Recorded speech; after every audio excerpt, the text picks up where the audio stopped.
Yesterday, in Accra, two organizations that are part of the coalition, Jammeh to Justice, held a press conference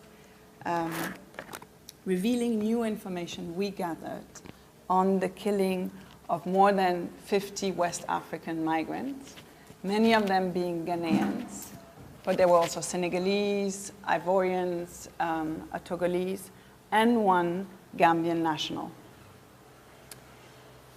From March 2017 to May 2018, we have, with the help of a Gambian journalist called Fabariki Cissé, who had investigated the case before, we have, and who cannot be here today, unfortunately, we have interviewed 30 former Gambian security officials, both here in the Gambia, but also outside the Gambia.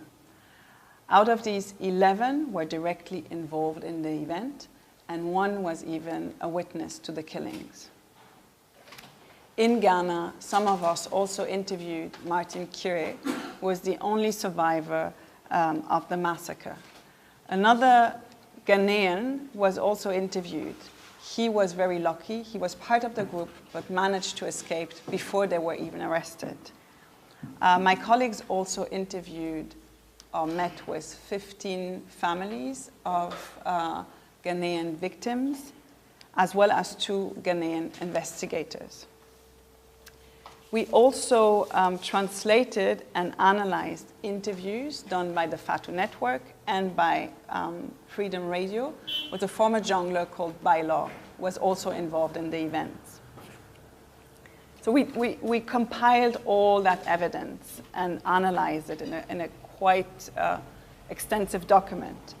And that document reveals that the migrants were bound for Europe, but they were suspected of being mercenaries planning on overthrowing Jammeh. So they were murdered after having been detained by Jammeh's closest deputies in the army, the navy, and the police. The witness identified the junglers as those who carried out the killings, and all of them stated that President Jammeh was the one giving direct orders to the junglers.